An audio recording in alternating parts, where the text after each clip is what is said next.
우리는 이렇게 늙어갑니다. 촉촉하고 윤기 나던 피부는 건조해지고 거칠어집니다. 눈은 건조해지거나 침침해지고 손끝에 물기가 말라 책장을 넘길 때면 유독 침을 묻히게 됩니다. 그 이상으로도 비가 오면 허리나 무릎이 아프고 특히 배와 턱에 군살이 붙습니다. 또한 나이가 들면서 기억력도 떨어집니다. 하지만 노화는 우리 외모에서만 나타나는 것일까요? 노화는 겉모습뿐만 아니라 내장, 뼈, 혈관 등에도 영향을 미칩니다. 이들이 건조해지면 우리 몸은 다양한 곳에서 아픔을 느낍니다. 특히 여성은 몸이 건조해지면 자궁과 난소의 기능이 떨어져 부종이나 심한 체중 증가, 생리와 관련된 여성 질환, 갱년기 증후군 등이 나타날 수 있습니다. 또한 원인이 불명확하다고 알려진 치매도 뇌세포의 심한 건조와 손상으로 나타나는 현상입니다. 20대를 넘으면 누구나 겪을 수 있는 몸의 노화 현상들은 일반적인 일들이다.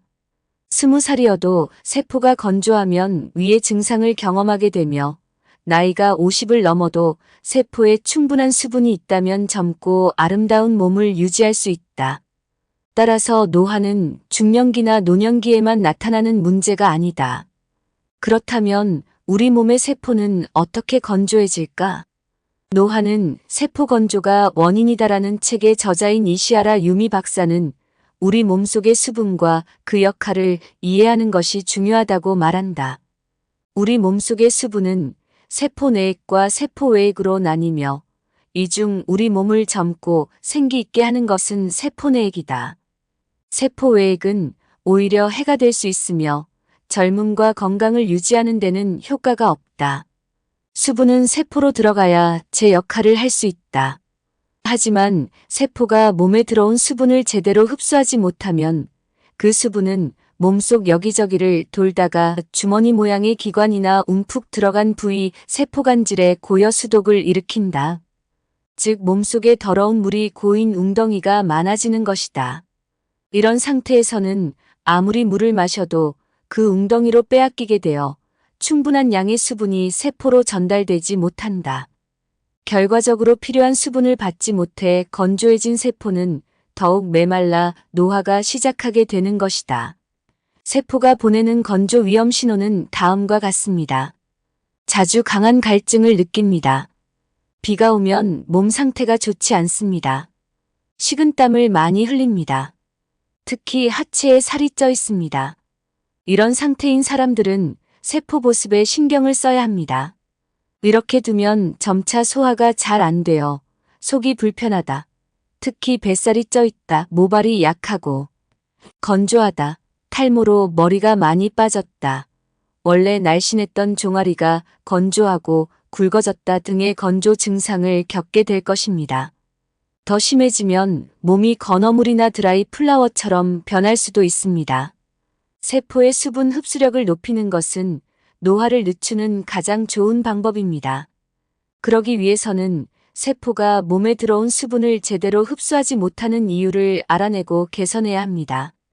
노화는 세포 건조가 원인이다라는 책에서 언급한 세포의 수분 흡수력이 떨어지는 이유와 그에 대한 개선 방법은 다음 두 가지로 요약할 수 있습니다. 체온이 낮다. 이는 근력 강화와 염분 섭취로 개선할 수 있다. 그러나 현대 사회에서는 체온을 낮추는 생활 습관에 익숙해져 있다. 체온을 높이려면 근육을 움직이는 운동이나 노동을 하고 몸을 따뜻하게 하는 음식을 섭취하면 적절한 양의 염분을 섭취해야 한다. 염분은 수분과 함께 몸속에서 기능하며 눈물, 땀, 콧물, 혈액 등 우리 몸에서 나오는 모든 것이 짠맛이 나는 것으로 확인할 수 있다. 미네랄이 몸에서 일정한 균형을 유지하는데 이때 염분과 수분이 함께 증가하고 감소하기 때문에 몸 속에서 염분만 줄이는 것은 불가능하다. 그러나 교통수단의 발달과 가전제품의 편리함으로 인해 일상생활에서 근력을 단련하는 기회가 줄어들었다. 또한 몸을 차갑게 하는 음식을 선호하고 정제염과 자연소금을 구분하지 않고 무작정 염분을 제한하는 식습관이 있다. 더욱이 한여름에는 냉방이 강하여 차갑게 느껴지며 목욕은 간단히 샤워로 대체하고 있어 체온을 높일 기회가 줄어들었다. 그 결과 평균 체온이 36, 5도에서 36, 3도로 떨어졌고 대부분의 사람들은 35도대의 체온을 유지하고 있다. 강조하고 싶은 것은 우리 몸의 세포, 조직, 장기 등은 주로 수분과 체온에 의해 작동한다는 것입니다. 따라서 체온이 낮거나 특정 세포, 조직, 장기가 차가울 경우 세포가 혈액의 수분을 흡수하는 능력이 감소합니다. 이러한 상황에서는 섭취한 수분이 순조롭게 위장으로 들어가 혈액과 함께 전신의 세포로 운반되더라도 세포 내에서 충분히 흡수되지 않는 문제가 발생합니다. 세포의 수분 흡수력을 높이는 두 번째 방법은 신장의 기능을 향상시켜 체내 수분 배출을 원활하게 하는 것입니다. 누군가는 세포를 촉촉하게 유지하려면 물이나 음료 등의 수분을 많이 섭취하면 될 것이라고 말하며 의사들은 때때로 다이어트 방법으로 많은 양의 물을 섭취하라고 조언하기도 합니다. 그러나 배출이 원활하지 않은 상태에서 과도하게 물을 마시면 반대로 수독을 일으켜 세포를 건조하게 만드는 원인이 될 수 있습니다. 그렇다면 어떻게 해야 체내 또는 세포 내의 수분을 효과적으로 배출할 수 있을까요? 답은 우리 몸의 신장에 있습니다. 신장은 수분과 노폐물을 체외로 배출하는 중요한 역할을 합니다. 따라서 신장의 기능을 향상시키면 결국 세포 내로 신선한 수분이 충분히 공급될 수 있게 됩니다.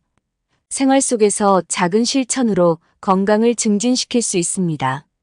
체온을 높이고 신장 기능을 강화해 몸속의 수분 배출을 증진시키는 것으로 세포의 수분 흡수력을 높일 수 있습니다. 이는 식사법, 운동법, 목욕법 및 일상생활 습관을 통해 가능합니다. 첫째, 식사법입니다. 항노화 음료를 섭취해 건조함을 예방합니다. 당근, 사과, 소금 주스, 생강, 홍차, 생강탕, 매실, 간장, 번차, 허브티 등이 포함됩니다. 항노화 식사법을 통해 배설 능력을 향상시킵니다. 아침과 점심은 가볍게, 저녁은 원하는 음식을 섭취하면 됩니다. 체질에 맞는 따뜻한 식품을 고르는 것이 중요합니다. 북쪽 지방에서 나는 식품, 따뜻한 색상의 식품, 땅속에서 자라는 식품, 적당한 염분이 든 식품, 마른 식품, 몸을 따뜻하게 하는 술, 미끈거린 식품 등을 섭취하면 도움이 됩니다. 두 번째로 운동법입니다. 몸에 부담을 주지 않는 워킹으로 체온을 올립니다. 스쿼트를 통해 혈액순환을 촉진하고 근력을 키웁니다. 세 번째로 목욕 및 생활법입니다. 욕조 목욕, 수욕, 족욕으로 신장 기능을 강화합니다. 머리는 차갑게, 배와 허리, 발은 따뜻하게 하는 복장을 선택합니다. 생강찜질로 신장 기능을 강화하고 통증을 줄입니다. 노화는 세포 건조가 원인이다라는 주제로 본격적으로 시작하겠습니다. 우리 몸의 수분기를 유지하는 방법을 구체적으로 알아보도록 합시다. 아리스토텔레스와 같은 고대 그리스의 철학자도 말했듯이 세포를 촉촉하게 유지하면 건강하게 살 수 있습니다. 신선한 사과가 시간이 지나면서 껍질부터 말라 상하는 것처럼 우리 몸도 점차 건조해집니다. 피부는 나이가 들면서 건조하고 거칠어지며 눈도 뻑뻑해지고 손끝은 건조해져서 책장을 넘길 때는 침을 맞추게 됩니다. 목에 음식이 걸리는 경우도 많이 발생하며 이는 세포가 건조해졌다는 증거입니다. 비만이 생기면 허리와 무릎이 아프며 배와 턱에 군살이 생깁니다. 기억력이 떨어져서 말하려는 단어가 도무지 떠오르지 않는 경우도 많습니다. 이러한 현상들은 내장, 관절, 뼈, 심지어 뇌의 세포가 건조해지면서 나타납니다. 유아기의 몸무게의 70%를 차지하던 수분은 성년기에는 60%, 노년기에는 55%로 줄어든다고 합니다. 이를 통해 우리 몸이 더 건조해지지 않도록 하는 것이 노화를 늦추는 가장 효과적인 방법임을 알 수 있습니다. 이런 노화나 건조 현상은 20대를 넘으면 누구나 겪게 됩니다. 흔히 생각하는 것처럼 건조함은 중년이나 노년기에만 나타나는 문제가 아닙니다. 생활 환경이 현대인의 건조함에 크게 기여하고 있습니다. 지나친 냉난방으로 인해 1년 내내 건조한 상태를 유지하며 가습기 없이 겨울을 보내는 것이 어려울 정도입니다. 욕조에 물을 받아 몸을 담그는 대신 빠르게 샤워를 하는 경우가 많아 몸이 충분히 따뜻해지지 않아 냉증이 쉽게 발생하면 이로 인해 세포의 건조 상태가 더 악화됩니다. 이러한 문제는 식사 습관에서도 나타납니다. 아침 식사로 빵과 우유를 섭취하거나 녹차를 마시는 습관은 우리 몸을 차게 만듭니다. 자신도 모르게 몸을 차게 하여 세포의 건조함을 유발하는 이런 습관은 안타깝습니다. 이런 습관을 바꾸면 내장 기능이 활발해지고 피부도 촉촉해지며 노화도 느리게 진행됩니다. 주변에서 나이보다 젊어 보이는 사람들은 모두 활발하게 몸을 움직여 몸에 항상 온기가 있으며 피부에도 윤기가 있습니다. 세포 보습을 통해 몸의 건조함을 방지하는 것은 어려운 일이 아닙니다. 식사와 목욕 등 일상 습관을 약간만 바꾸면 젊고 건강한 몸으로 활기차게 살 수 있습니다. 생선이 말라서 수분이 없어지고 껍질이 쭈글거리는 것은 우리 피부에 주름이 생기는 상황과 비슷합니다. 나무가 시들 때와 마찬가지로 속이 비게 되면 골다공증이 발생할 수 있습니다. 꽃 줄기를 잘랐을 때 시간이 지나면 건조하게 말라서 물기를 더 이상 흡수하지 못하는 것은 세포가 과도하게 건조해져서 우리 몸이 수분을 흡수하지 못하게 되는 상황과 같습니다. 이런 건조한 상태가 계속되면 언제 몸이 건조해지거나 드라이 플라워처럼 될지 알 수 없습니다. 갈증이 심한 환자들 중 일부는 평소에도 자주 목이 마르고 갈증이 심하다고 호소합니다. 이런 환자들에게는 녹차나 찬 음료를 즐겨 마시고 아랫배가 나오며 다리가 굵은 것이 공통적입니다. 그러나 물을 마셔도 갈증이 가시지 않습니다. 의는 하체 비만의 초기 증상이며 이는 동양의학에서 언급하는 수독증에 해당합니다. 의는 몸 밖으로 나갈 수분이 몸속에 그대로 남아있어서 주머니 모양의 기관이나 움푹 들어간 부위에 쌓이게 되어 문제를 일으킵니다. 간단히 말하면 몸속에 더러운 물이 고인 웅덩이가 여러 곳에 있다고 상상해 보세요. 이런 상태에서는 물을 마셔도 이 웅덩이로 빼앗겨 충분한 양의 수분이 세포에 전달되지 못합니다. 수분 공급이 부족해 건조해진 세포는 생명 위기를 느끼고 몸에 물을 달라는 신호를 보냅니다. 이것이 갈증의 징후입니다.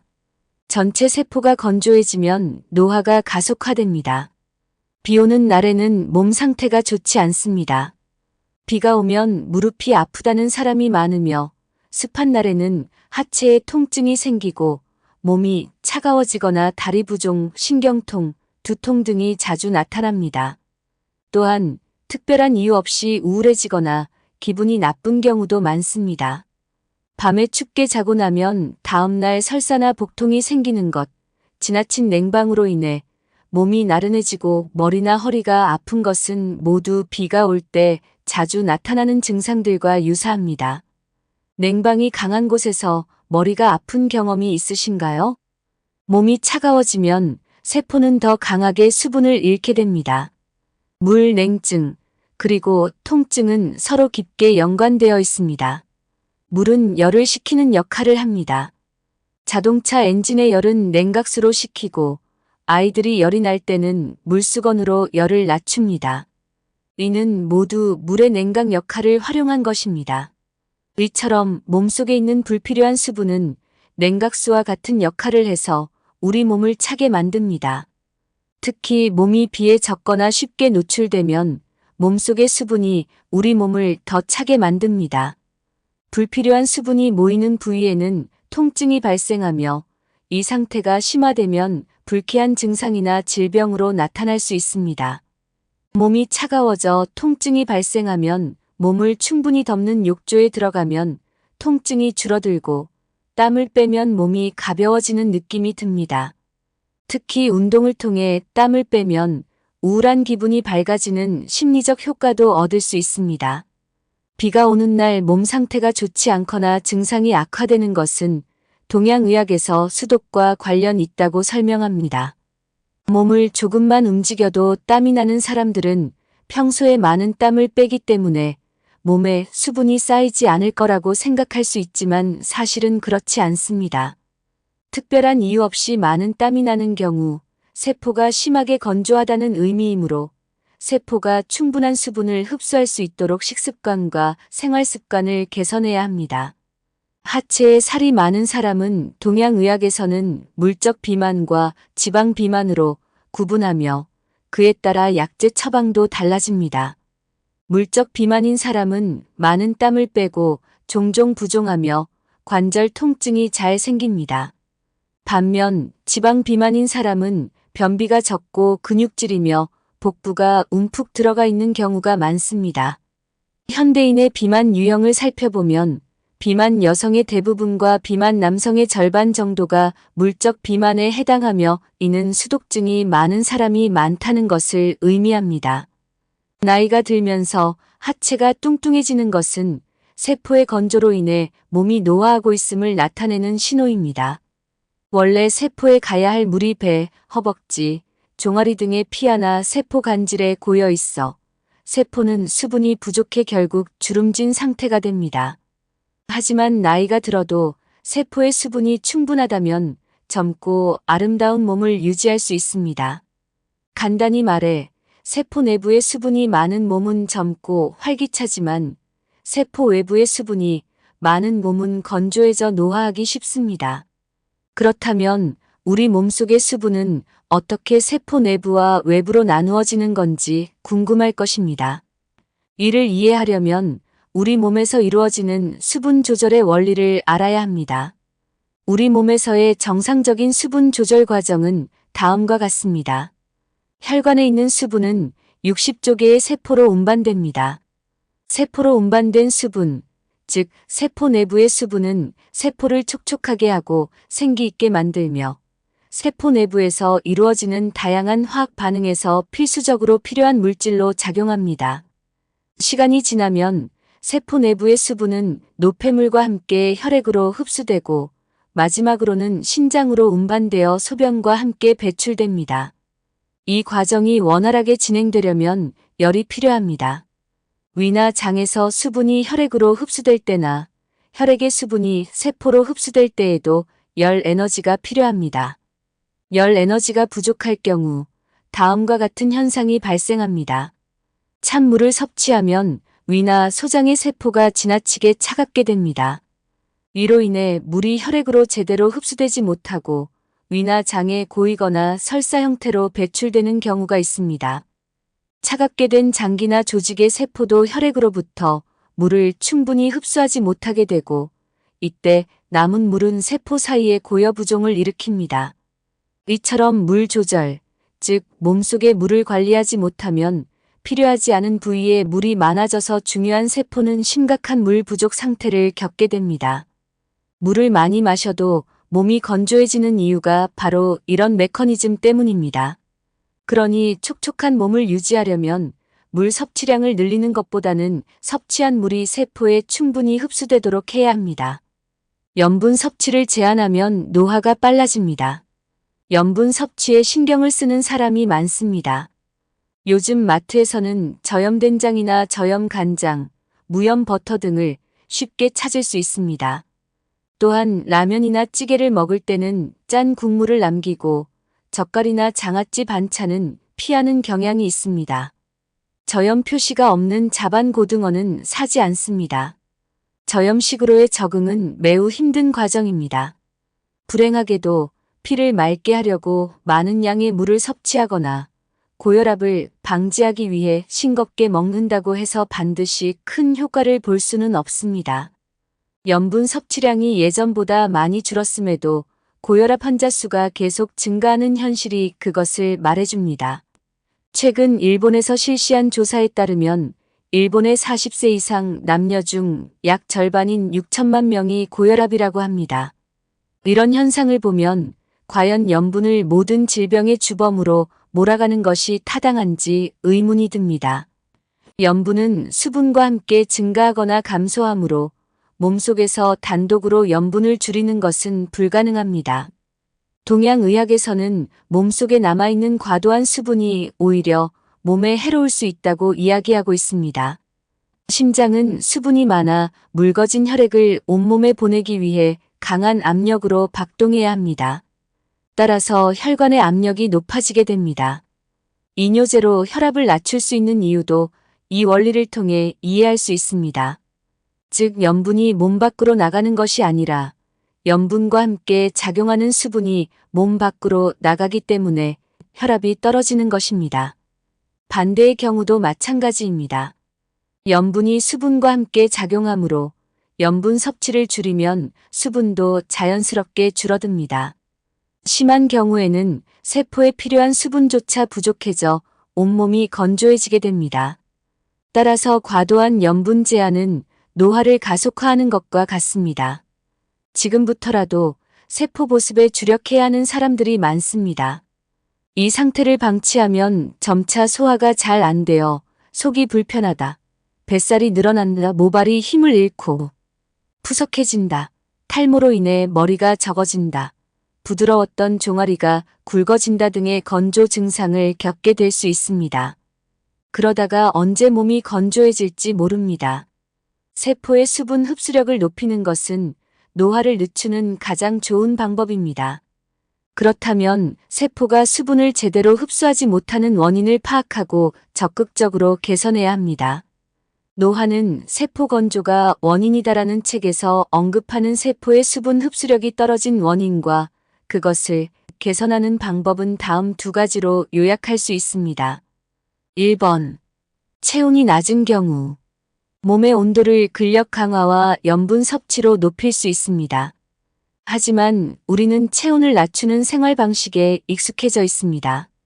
체온을 높이려면 근육을 움직이는 운동을 하고 따뜻한 음식을 섭취하며 적당한 양의 염분을 섭취해야 합니다. 염분은 원래 몸속에서 수분과 함께 기능합니다. 이는 우리 몸에서 나오는 눈물, 땀, 콧물, 혈액이 모두 짜다는 것으로 이해할 수 있습니다. 몸에서 미네랄이 일정한 균형을 유지하는 상태에서 염분과 수분이 함께 증가하고 감소하기 때문에 몸속에서 염분만 줄이는 것은 불가능합니다. 그러나 교통수단이 발달하고 편리한 가전제품이 판을 치면서 근력을 단련할 기회가 줄어들고 있습니다. 우리는 또한 몸을 차게 만드는 음식을 선호하고 정제염과 자연소금을 구분하지 않고 무작정 염분을 제한하는 식습관을 가지고 있습니다. 한여름에는 냉방이 강한 곳에서 생활하고 목욕은 간단히 샤워로 대체하는 등 체온을 높일 기회가 줄어들고 있습니다. 이로 인해 평균 체온이 36, 5도 이상에서 현재 36, 3도 정도로 떨어졌으며 대부분의 사람들은 35도대의 체온을 가지고 있습니다. 강조하고 싶은 것은 우리 몸의 세포, 조직, 장기들이 주로 수분과 체온에 의해 기능한다는 점입니다. 그래서 체온이 낮거나 특정 세포, 조직, 장기의 주변이 차가우면 세포가 혈액의 수분을 흡수하는 능력이 약해집니다. 이런 상태에서는 섭취한 수분이 위장을 통해 순조롭게 들어가 혈액과 함께 전체 세포로 운반되더라도 세포 내부로 충분히 흡수되지 못하는 문제가 발생합니다. 세포의 수분 흡수력을 향상시키는 두 번째 방법은 신장의 기능을 향상시켜 몸속의 수분 배출을 원활하게 하는 것입니다. 누군가는 세포를 촉촉하게 하려면 물이나 음료수 같은 수분을 많이 섭취하면 된다고 말할 수 있습니다. 의사들도 때때로 다이어트 방법으로 물을 많이 섭취하라고 권장하기도 합니다. 하지만 배출 기능이 원활하지 않은 상태에서 과도하게 물을 마시면 수독을 일으키고 결국 세포를 건조하게 만들 수 있습니다. 그렇다면 어떻게 해야 몸속이나 세포 내의 수분을 효과적으로 배출할 수 있을까요? 답은 우리 몸의 신장에 있습니다. 신장은 수분과 노폐물을 몸 밖으로 배출하는데 중요한 역할을 합니다. 따라서 신장의 기능을 향상시키면 세포 내부로 신선한 수분이 충분히 들어올 수 있게 됩니다. 작은 실천으로 우리의 건강을 향상시킬 수 있다는 사실을 알고 계셨나요? 세포의 수분 흡수력을 높이기 위해 체온을. 우리는 이렇게 늙어갑니다. 촉촉하고 윤기 나던 피부는 건조해지고 거칠어집니다. 눈은 건조해지거나 침침해지고 손끝에 물기가 말라 책장을 넘길 때면 유독 침을 묻히게 됩니다. 그 이상으로도 비가 오면 허리나 무릎이 아프고 특히 배와 턱에 군살이 붙습니다. 또한 나이가 들면서 기억력도 떨어집니다. 하지만 노화는 우리 외모에서만 나타나는 것일까요? 노화는 겉모습뿐만 아니라 내장, 뼈, 혈관 등에도 영향을 미칩니다. 이들이 건조해지면 우리 몸은 다양한 곳에서 아픔을 느낍니다. 특히 여성은 몸이 건조해지면 자궁과 난소의 기능이 떨어져 부종이나 심한 체중 증가, 생리와 관련된 여성 질환, 갱년기 증후군 등이 나타날 수 있습니다. 또한 원인이 불명확하다고 알려진 치매도 뇌세포의 심한 건조와 손상으로 나타나는 현상입니다. 20대를 넘으면 누구나 겪을 수 있는 몸의 노화 현상들은 일반적인 일들이다. 20살이어도 세포가 건조하면 위의 증상을 경험하게 되며 나이가 50을 넘어도 세포에 충분한 수분이 있다면 젊고 아름다운 몸을 유지할 수 있다. 따라서 노화는 중년기나 노년기에만 나타나는 문제가 아니다.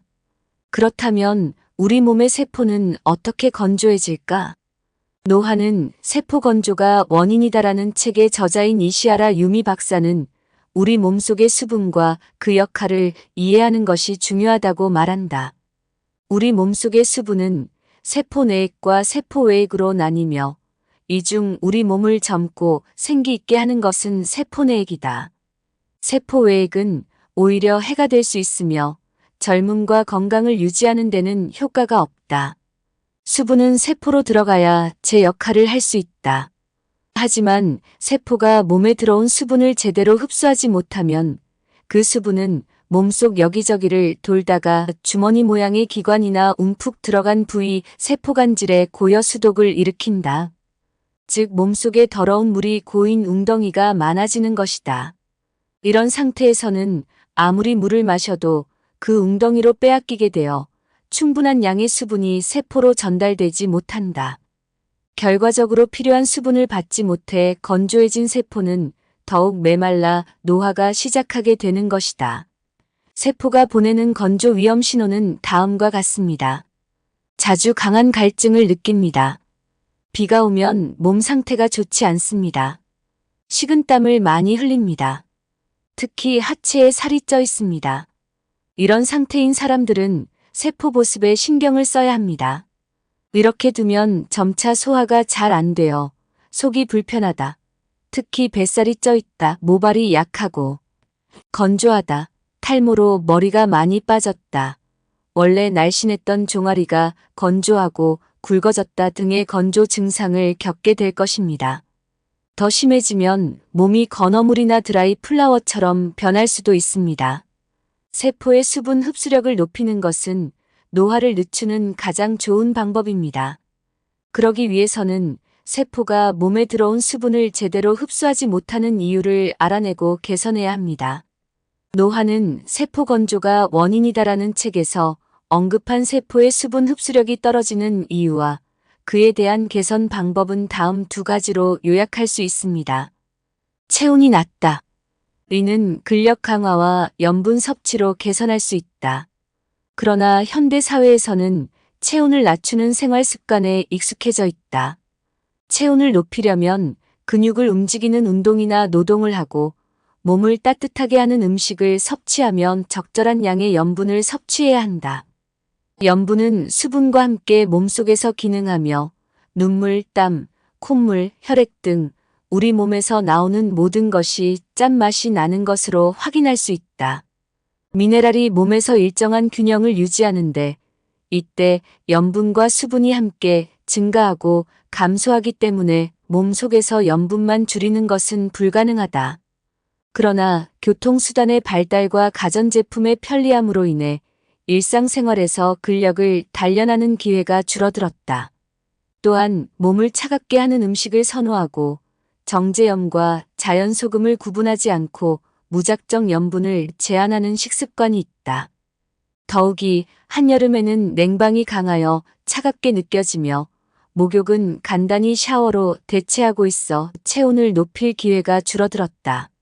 그 결과 평균 체온이 36, 5도에서 36, 3도로 떨어졌고 대부분의 사람들은 35도대의 체온을 유지하고 있다. 강조하고 싶은 것은 우리 몸의 세포, 조직, 장기 등은 주로 수분과 체온에 의해 작동한다는 것입니다. 따라서 체온이 낮거나 특정 세포, 조직, 장기가 차가울 경우 세포가 혈액의 수분을 흡수하는 능력이 감소합니다. 이러한 상황에서는 섭취한 수분이 순조롭게 위장으로 들어가 혈액과 함께 전신의 세포로 운반되더라도 세포 내에서 충분히 흡수되지 않는 문제가 발생합니다. 세포의 수분 흡수력을 높이는 두 번째 방법은 신장의 기능을 향상시켜 체내 수분 배출을 원활하게 하는 것입니다. 누군가는 세포를 촉촉하게 유지하려면 물이나 음료 등의 수분을 많이 섭취하면 될 것이라고 말하며 의사들은 때때로 다이어트 방법으로 많은 양의 물을 섭취하라고 조언하기도 합니다. 그러나 배출이 원활하지 않은 상태에서 과도하게 물을 마시면 반대로 수독을 일으켜 세포를 건조하게 만드는 원인이 될 수 있습니다. 그렇다면 어떻게 해야 체내 또는 세포 내의 수분을 효과적으로 배출할 수 있을까요? 답은 우리 몸의 신장에 있습니다.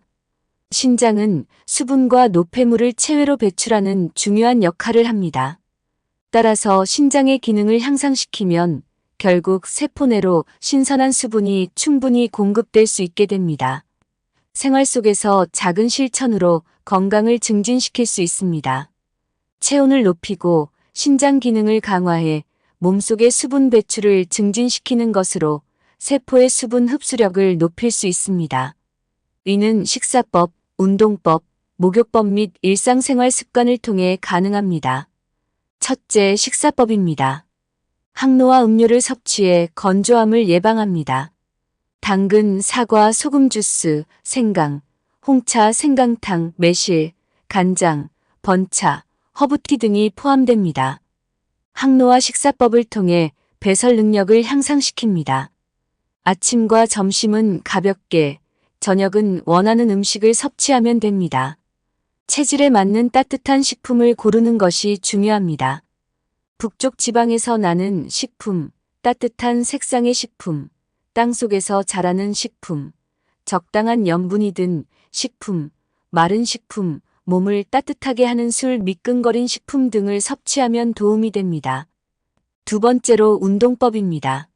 몸에 부담을 주지 않는 워킹으로 체온을 올립니다. 스쿼트를 통해 혈액순환을 촉진하고 근력을 키웁니다. 세 번째로 목욕 및 생활법입니다.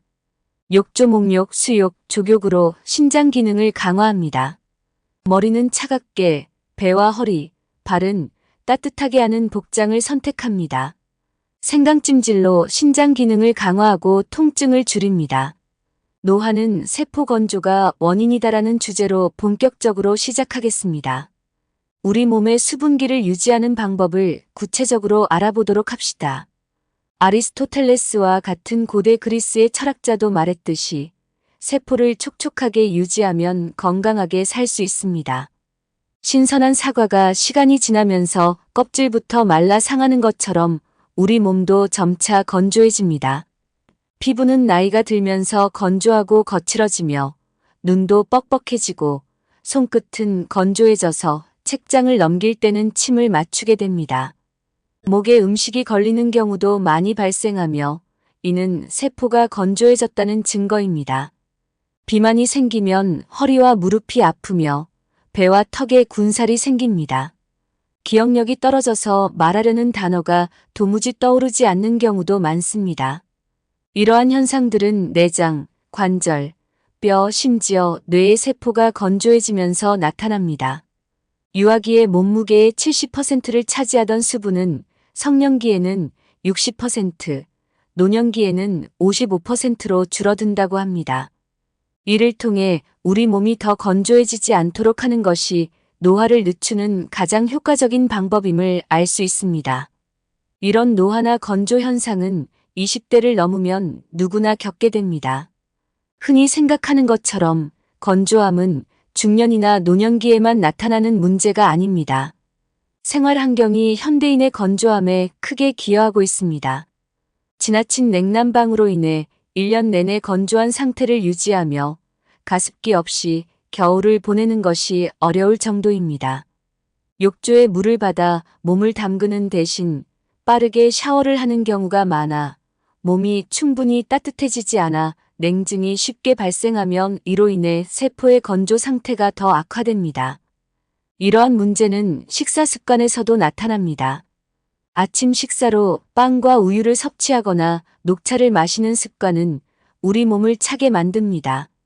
자신도 모르게 몸을 차게 하여 세포의 건조함을 유발하는 이런 습관은 안타깝습니다. 이런 습관을 바꾸면 내장 기능이 활발해지고 피부도 촉촉해지며 노화도 느리게 진행됩니다. 주변에서 나이보다 젊어 보이는 사람들은 모두 활발하게 몸을 움직여 몸에 항상 온기가 있으며 피부에도 윤기가 있습니다. 세포 보습을 통해 몸의 건조함을 방지하는 것은 어려운 일이 아닙니다. 식사와 목욕 등 일상 습관을 약간만 바꾸면 젊고 건강한 몸으로 활기차게 살 수 있습니다. 생선이 말라서 수분이 없어지고 껍질이 쭈글거리는 것은 우리 피부에 주름이 생기는 상황과 비슷합니다. 나무가 시들 때와 마찬가지로 속이 비게 되면 골다공증이 발생할 수 있습니다. 꽃 줄기를 잘랐을 때 시간이 지나면 건조하게 말라서 물기를 더 이상 흡수하지 못하는 것은 세포가 과도하게 건조해져서 우리 몸이 수분을 흡수하지 못하게 되는 상황과 같습니다.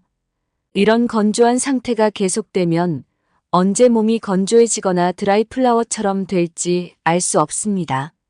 갈증이 심한 환자들 중 일부는 평소에도 자주 목이 마르고 갈증이 심하다고 호소합니다. 이런 환자들에게는 녹차나 찬 음료를 즐겨 마시고 아랫배가 나오며 다리가 굵은 것이 공통적입니다. 그러나 물을 마셔도 갈증이 가시지 않습니다. 의는 하체 비만의 초기 증상이며 이는 동양의학에서 언급하는 수독증에 해당합니다. 의는 몸 밖으로 나갈 수분이 몸속에 그대로 남아있어서 주머니 모양의 기관이나 움푹 들어간 부위에 쌓이게 되어 문제를 일으킵니다. 간단히 말하면 몸속에 더러운 물이 고인 웅덩이가 여러 곳에 있다고 상상해 보세요. 이런 상태에서는 물을 마셔도 이 웅덩이로 빼앗겨 충분한 양의 수분이 세포에 전달되지 못합니다. 수분 공급이 부족해 건조해진 세포는 생명 위기를 느끼고 몸에 물을 달라는 신호를 보냅니다. 이것이 갈증의 징후입니다. 전체 세포가 건조해지면 노화가 가속화됩니다. 비 오는 날에는 몸 상태가 좋지 않습니다. 비가 오면 무릎이 아프다는 사람이 많으며 습한 날에는 하체에 통증이 생기고 몸이 차가워지거나 다리 부종, 신경통, 두통 등이 자주 나타납니다. 또한 특별한 이유 없이 우울해지거나 기분이 나쁜 경우도 많습니다. 밤에 춥게 자고 나면 다음날 설사나 복통이 생기는 것, 지나친 냉방으로 인해 몸이 나른해지고 머리나 허리가 아픈 것은 모두 비가 올 때 자주 나타나는 증상들과 유사합니다.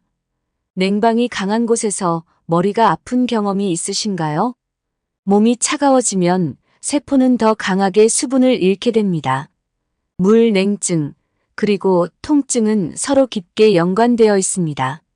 물은 열을 식히는 역할을 합니다. 자동차 엔진의 열은 냉각수로 식히고 아이들이 열이 날 때는 물수건으로 열을 낮춥니다. 이는 모두 물의 냉각 역할을 활용한 것입니다. 이처럼 몸속에 있는 불필요한 수분은 냉각수와 같은 역할을 해서 우리 몸을 차게 만듭니다. 특히 몸이 비에 젖거나 쉽게 노출되면 몸속의 수분이 우리 몸을 더 차게 만듭니다. 불필요한 수분이 모이는 부위에는 통증이 발생하며 이 상태가 심화되면 불쾌한 증상이나 질병으로 나타날 수 있습니다. 몸이 차가워져 통증이 발생하면 몸을 충분히 덮는 욕조에 들어가면 통증이 줄어들고 땀을 빼면 몸이 가벼워지는 느낌이 듭니다. 특히 운동을 통해 땀을 빼면 우울한 기분이 밝아지는 심리적 효과도 얻을 수 있습니다.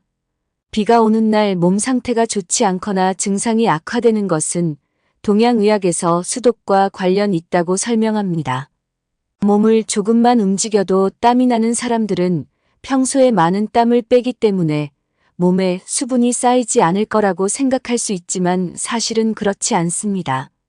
특별한 이유 없이 많은 땀이 나는 경우 세포가 심하게 건조하다는 의미이므로 세포가 충분한 수분을 흡수할 수 있도록 식습관과 생활 습관을 개선해야 합니다. 하체에 살이 많은 사람은 동양의학에서는 물적 비만과 지방 비만으로 구분하며 그에 따라 약제 처방도 달라집니다.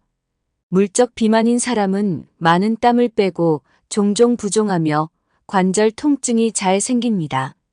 반면 지방 비만인 사람은 변비가 적고 근육질이며 복부가 움푹 들어가 있는 경우가 많습니다.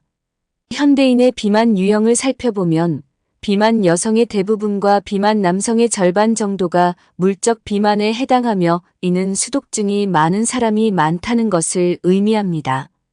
나이가 들면서 하체가 뚱뚱해지는 것은 세포의 건조로 인해 몸이 노화하고 있음을 나타내는 신호입니다. 원래 세포에 가야 할 물이 배, 허벅지, 종아리 등의 피하나 세포 간질에 고여 있어 세포는 수분이 부족해 결국 주름진 상태가 됩니다. 하지만 나이가 들어도 세포의 수분이 충분하다면 젊고 아름다운 몸을 유지할 수 있습니다. 간단히 말해 세포 내부의 수분이 많은 몸은 젊고 활기차지만 세포 외부의 수분이 많은 몸은 건조해져 노화하기 쉽습니다. 그렇다면 우리 몸속의 수분은 어떻게 세포 내부와 외부로 나누어지는 건지 궁금할 것입니다. 이를 이해하려면 우리 몸에서 이루어지는 수분 조절의 원리를 알아야 합니다. 우리 몸에서의 정상적인 수분 조절 과정은 다음과 같습니다. 혈관에 있는 수분은 60조 개의 세포로 운반됩니다. 세포로 운반된 수분, 즉 세포 내부의 수분은 세포를 촉촉하게 하고 생기 있게 만들며 세포 내부에서 이루어지는 다양한 화학 반응에서 필수적으로 필요한 물질로 작용합니다. 시간이 지나면 세포 내부의 수분은 노폐물과 함께 혈액으로 흡수되고 마지막으로는 신장으로 운반되어 소변과 함께 배출됩니다. 이 과정이 원활하게 진행되려면 열이 필요합니다. 위나 장에서 수분이 혈액으로 흡수될 때나 혈액의 수분이 세포로 흡수될 때에도 열 에너지가 필요합니다. 열 에너지가 부족할 경우 다음과 같은 현상이 발생합니다. 찬물을 섭취하면 위나 소장의 세포가 지나치게 차갑게 됩니다. 이로 인해 물이 혈액으로 제대로 흡수되지 못하고 위나 장에 고이거나 설사 형태로 배출되는 경우가 있습니다. 차갑게 된 장기나 조직의 세포도 혈액으로부터 물을 충분히 흡수하지 못하게 되고 이때 남은 물은 세포 사이에 고여 부종을 일으킵니다. 이처럼 물 조절, 즉 몸속의 물을 관리하지 못하면 필요하지 않은 부위에 물이 많아져서 중요한 세포는 심각한 물 부족 상태를 겪게 됩니다. 물을 많이 마셔도 몸이 건조해지는 이유가 바로 이런 메커니즘 때문입니다. 그러니 촉촉한 몸을 유지하려면 물 섭취량을 늘리는 것보다는 섭취한 물이 세포에 충분히 흡수되도록 해야 합니다. 염분 섭취를 제한하면 노화가 빨라집니다. 염분 섭취에 신경을 쓰는 사람이 많습니다. 요즘 마트에서는 저염된장이나 저염간장, 무염버터 등을 쉽게 찾을 수 있습니다. 또한 라면이나 찌개를 먹을 때는 짠 국물을 남기고 젓갈이나 장아찌 반찬은 피하는 경향이 있습니다. 저염 표시가 없는 자반 고등어는 사지 않습니다. 저염식으로의 적응은 매우 힘든 과정입니다. 불행하게도 피를 맑게 하려고 많은 양의 물을 섭취하거나 고혈압을 방지하기 위해 싱겁게 먹는다고 해서 반드시 큰 효과를 볼 수는 없습니다. 염분 섭취량이 예전보다 많이 줄었음에도 고혈압 환자 수가 계속 증가하는 현실이 그것을 말해줍니다. 최근 일본에서 실시한 조사에 따르면 일본의 40세 이상 남녀 중 약 절반인 6천만 명이 고혈압이라고 합니다. 이런 현상을 보면 과연 염분을 모든 질병의 주범으로 몰아가는 것이 타당한지 의문이 듭니다. 염분은 수분과 함께 증가하거나 감소하므로 몸속에서 단독으로 염분을 줄이는 것은 불가능합니다. 동양의학에서는 몸속에 남아있는 과도한 수분이 오히려 몸에 해로울 수 있다고 이야기하고 있습니다. 심장은 수분이 많아 묽어진 혈액을 온몸에 보내기 위해 강한 압력으로 박동해야 합니다. 따라서 혈관의 압력이 높아지게 됩니다. 이뇨제로 혈압을 낮출 수 있는 이유도 이 원리를 통해 이해할 수 있습니다. 즉 염분이 몸 밖으로 나가는 것이 아니라 염분과 함께 작용하는 수분이 몸 밖으로 나가기 때문에 혈압이 떨어지는 것입니다. 반대의 경우도 마찬가지입니다. 염분이 수분과 함께 작용하므로 염분 섭취를 줄이면 수분도 자연스럽게 줄어듭니다. 심한 경우에는 세포에 필요한 수분조차 부족해져 온몸이 건조해지게 됩니다. 따라서 과도한 염분 제한은 노화를 가속화하는 것과 같습니다. 지금부터라도 세포 보습에 주력해야 하는 사람들이 많습니다. 이 상태를 방치하면 점차 소화가 잘 안 되어 속이 불편하다, 뱃살이 늘어난다, 모발이 힘을 잃고 푸석해진다, 탈모로 인해 머리가 적어진다, 부드러웠던 종아리가 굵어진다 등의 건조 증상을 겪게 될 수 있습니다. 그러다가 언제 몸이 건조해질지 모릅니다. 세포의 수분 흡수력을 높이는 것은 노화를 늦추는 가장 좋은 방법입니다. 그렇다면 세포가 수분을 제대로 흡수하지 못하는 원인을 파악하고 적극적으로 개선해야 합니다. 노화는 세포 건조가 원인이다라는 책에서 언급하는 세포의 수분 흡수력이 떨어진 원인과 그것을 개선하는 방법은 다음 두 가지로 요약할 수 있습니다. 1번. 체온이 낮은 경우. 몸의 온도를 근력 강화와 염분 섭취로 높일 수 있습니다. 하지만 우리는 체온을 낮추는 생활 방식에 익숙해져 있습니다. 체온을 높이려면 근육을 움직이는 운동을 하고 따뜻한 음식을 섭취하며 적당한 양의 염분을 섭취해야 합니다. 염분은 원래 몸속에서 수분과 함께 기능합니다. 이는 우리 몸에서 나오는 눈물, 땀, 콧물, 혈액이 모두 짜다는 것으로 이해할 수 있습니다.